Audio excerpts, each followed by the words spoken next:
Hello, everybody. This is The Poison Tree by Bankim Chandra Chattopadhyay. Chapter 30, News of Surja Mukhi. It is late autumn. The waters from the fields are drying up. The rice crop is ripening. The lotus flowers have disappeared from the tanks. At dawn, dew falls from the boughs of the trees. At evening, mist rises up over the plains. One day at dawn, a palanquin was borne along the Madhupur road. At this sight, all the boys of the place assembled in a row. All the daughters and wives, old and young, resting their water vessels on the hip, stood awhile to gaze. The husbandmen, leaving the rice crop, sickle in hand and with turbaned heads, stood staring at the palanquin. The influential men of the village sat in committee. A booted foot was set down from the palanquin. The general opinion was that an English gentleman had arrived. The children thought it was a bogey. When Nagendranata had descended from the palanquin, half a dozen people saluted him because he wore pantaloons and a smoking cap. Some thought he was the police inspector, others that he was a constable. Addressing an old man in the crowd, Nagendra inquired for Sivaprasad Brahmachari. The person addressed felt certain that this must be a case of investigation into a murder, and that therefore it would not be well to give a truthful answer. He replied, "Sir, I am but a child. I do not know as much as that." Nagendra perceived that unless he could meet with an educated man, he would learn nothing. There were many in the village. Therefore Nagendra went to a house of superior class. It proved to be that of Ram Crystal Rai, who, noticing the arrival of a strange gentleman, requested him to sit down. Nagendra, inquiring for Sivaprasad Brahmachari, was informed that he had left the place. Much dejected, Nagendra asked, "Where has he gone?" "That I do not know. He never remains long in one place." "Does anyone know when he will return?" asked Nagendra. "I have some business with him. Therefore I also made that inquiry, but no one can tell me. How long is it since he left?" "About a month." "Could anyone show me the house of Haromani Boasnavi of this village?" "Haromani house stood by the roadside, but it exists no longer. It's been destroyed by fire." Nagendra pressed his forehead. In a weak voice he asked, "Where's Haromani?" "No one can say. Since the night her house was burned, she's fled somewhere. Some even say that she herself set it afire." In a broken voice, Nagendra asked, "Did any other woman live in her house?" "No, in the month Shravan, a stranger, falling sick, stayed in her house. She was placed there by the Brahmachari. I heard her name was Surja Mukhi. She was ill of consumption. I attended her, I almost cured her, and now—" Breathing hard, Nagendra replied, "Now?" "In the destruction of Haromani's house, the woman was burned." Nagendra fell from his chair, striking his head severely. The blow stunned him. The doctor attended to his needs.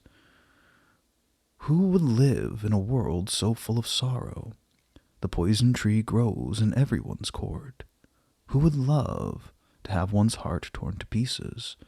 O Creator, why hast thou not made this a happy world? Thou hadst the power, if thou hadst wished it, to make it a world of joy. Why is there so much sorrow in it? When at evening Nagendranata left Madhupur in his palanquin, he said to himself, "Now I've lost all. What is lost? Happiness? That was lost on the day when Surja Mukhi left home. Then what is lost now? Hope? So long as hope remains, to man all is not lost. When hope dies, all dies." Now, therefore, he resolved to go to Govinpur, not with the purpose of remaining, but to arrange all his affairs and bid farewell to the house. The Zimandari, the family house, and the rest of his landed property of his own acquiring, he would make over by deed to his nephew, Satish Chandra. The deed would need to be drawn up by a lawyer, or it would not stand. The movable wealth he would send to Kamalmani in Calcutta, sending Kundanandini there also. A certain amount of money he would reserve for his own support and government securities. The account books of the estate he would place in the hands of Surja Chandra.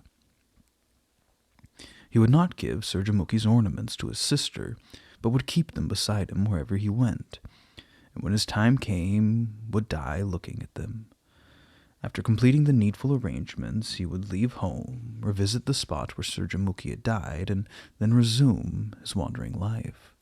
So long as he should live, he would hide in some corner of the earth. Such were Nagendra's thoughts as he was borne on his palanquin. Its doors were open. The night was lightened by the October moon. Stars shone in the sky. The telegraph wires by the wayside hummed in the wind. But on that night, not even a star could seem beautiful in the eyes of Nagendra. Even the moonlight seemed harsh. All things seemed to give pain. The earth was cruel.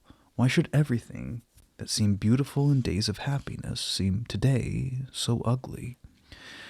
Those long, slender moonbeams by which the heart was wont to be refreshed, why did they now seem so glaring?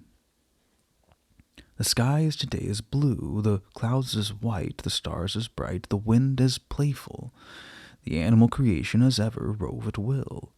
Man is as smiling and joyous, the earth pursues its endless course, family affairs follow their daily round. The world's hardness is unendurable. Why did not the earth open and swallow up Nagendra and his palanquin? Thus thinking, Nagendra perceived that he was himself to blame for all. He had reached his 33rd year only, yet he had lost all. God had given him everything that makes the happiness of man. Riches, greatness, prosperity, honor. All these he had received from the beginning of unwonted measure. Without intelligence these had been nothing, but God had given that also without stint. His education had not been neglected by his parents, who was so well instructed as himself.